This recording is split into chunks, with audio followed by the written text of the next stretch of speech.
Hello, my name is Anna Coriell. I'm a student at Chattahoochee Technical College. I am in class ECCE 1112, and this is my child observation project. I did my observation of a 4-year-old child who's a girl, and I focused on the areas of gross motor, fine motor, cognitive, language, social, emotional, and self-help. I have a picture for each category. And then I have the GELDS indicators and assessment tools. And then I have additional center materials and teacher strategies.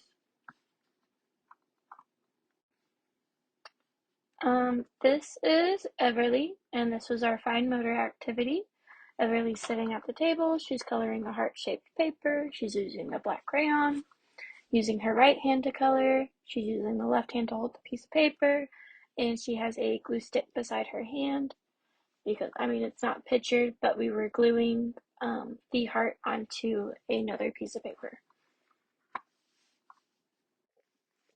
My gels I've used for the fine motor are PDM 6.4A, performs fine motor tasks that require small muscle strength and control, and PDM 6.4B uses hand-eye coordination to manipulate small objects with ease.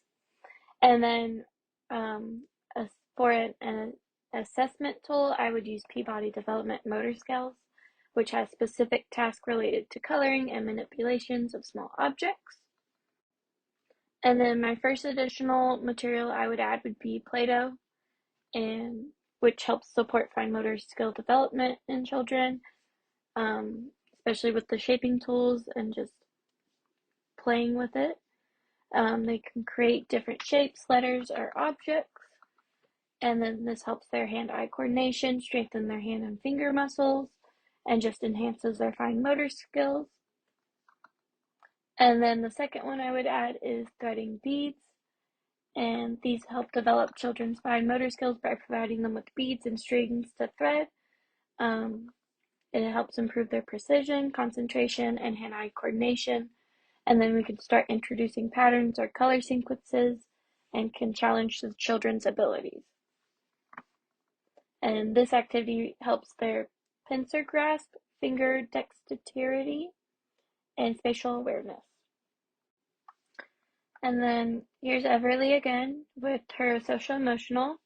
She is on the carpet. She is playing with the big Legos.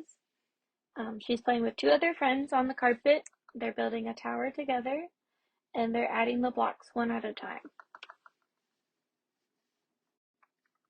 The two indicators I chose for social emotional are SED 5.3A, initiates play with one or two other children, and SED 5.4A, develops and maintains friendship with other children. And then the assessment tool I would use is DECA, which assesses social and emotional competencies in children aged 2 to 5 years old. It measures self-regulation and behavior control. It helps educators pinpoint children who may require additional support in developing essential social-emotional skills. My first additional material would be emotion cards, and I can have the kids show me like how they're feeling based on the face of the emotion card, or how do you feel when you play with your friends, and then it would just help them know what they're feeling. And then the second thing I would add is a calm down corner, which can, if they get overstimulated or they just get upset, they can go and they can calm down with visual reminders of calming techniques, like how to regulate their breathing, taking a deep breath in and blowing it out, and like having just calming toys, maybe something that helps them calm down. And then here's Everly again. We're doing our cognitive assignment. Everly is standing at the table. She has a number mat that goes to 11 on the table. She's using the math mat. She's using counting bears. She's put She puts one bear on one number, and she's using her right hand to place the bears down, and she's making sure each bear is standing up. The indicators I chose for this assignment was CDMA 1.4C, matches numerals to sets of objects with the same number 0 to 10, and then CDMA 2.4B counts at least 10 objects using one-to-one correspondence.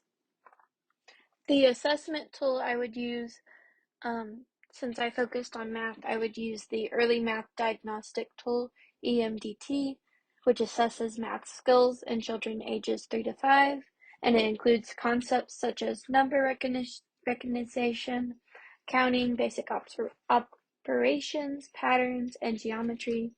The tool can be used to identify strengths and weaknesses in math, and it can just help track their progress over time. The first additional material I would add is a shape sorting activity. It can help children sort shapes into slots, encourage them to identify and name each shape. I can introduce sorting rules and challenge them to do it by color instead of shape, which can promote cognitive development. It enhances classification, spatial reasoning, and the attention to detail skills. And then the second thing I would add is puzzles. They can develop important skills by solving puzzles of different themes and levels.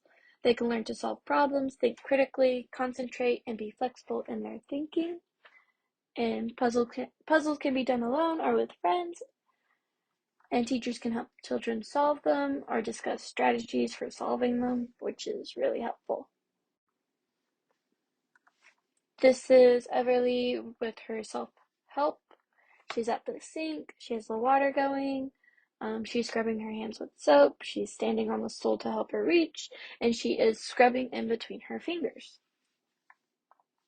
And then it's not a video, but she was singing her ABCs when she was washing her hands. The indicators I chose were PDM 1.3E, attends to personal health needs and self-care needs independently, and then PDM 1.4E identifies the importance of and participates in activities related to health and self-care needs. And then the assessment tool I would use is Pediatric Evaluation of Disability Inventory. It's a standardized assessment tool used to evaluate the functional abilities of children from ages birth to 7 years old.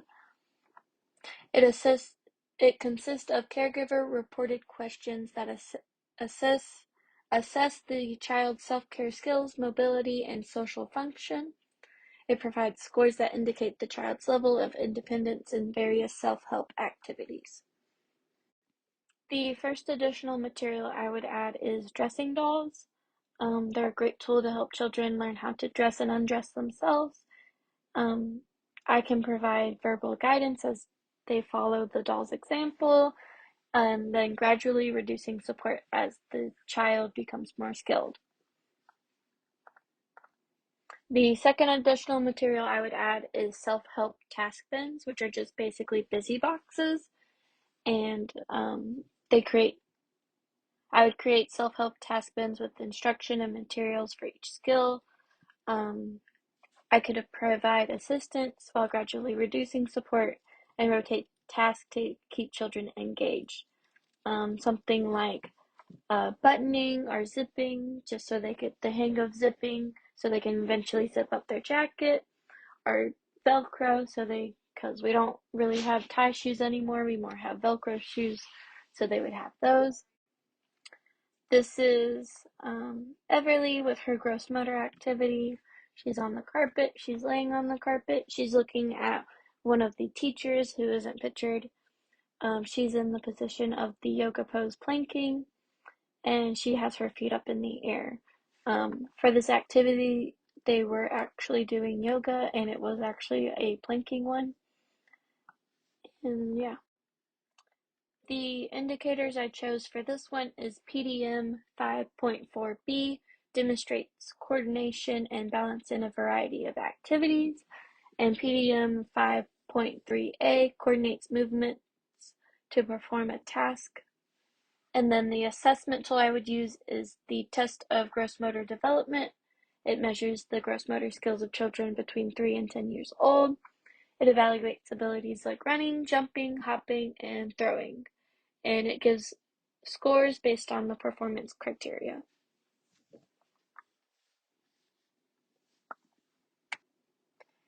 The first additional material I would add is a balance beam, which can help improve their balance, coordination, and spatial awareness. The beam's height or width can be adjusted, just how depends on how challenging you want it. And we could start introducing obstacles just to help children navigate and work on that. And then the next additional thing I would add is a tunnel, and it can help them enhance their gross motor skills, coordination, and teamwork. And children can crawl through the multiple tunnels and compete against each other, encouraging friendly competition and social interaction. And then here's Everly in her language assessment. She's sitting in a chair. She has a book in her lap. She's reading about a book about Clifford, because in there you can see that that's a picture of Clifford. She's turning the page with her right hand, and she is sitting in the library. The two indicators I chose were CLL 8.4D, recognizes and reads environmental print, and then CLL 8.4A, demonstrates interest in different kinds of literature, such as fiction and nonfiction books, and poetry on a range of topics. The assessment tool I would use is Peabody Picture Vocabulary Test. It's a standard test to check vocab of children ages 2 and above. The individual points to a picture representing the words that the examiner speaks, and results are based on correct responses. The first additional material I would add is a word wall. By displaying new words on the wall and using games, songs, and activities, it can help children interact with the words. I can encourage students to use the word wall as a reference when writing, prompting literacy skills and vocabulary recognition. And then the second thing I would add is a flannel board, which is a great tool for retelling stories and nursery rhymes. I can create a flannel board pieces to represent character, objects, or scenes from a story and use them to retell the narrative to the kids. This helps promoting language and development. And then also having the flannel board in my library area and having the pieces where they can retell a story of their own. This is my first page of references. And then this is my last page. And that's it. Thanks. Bye.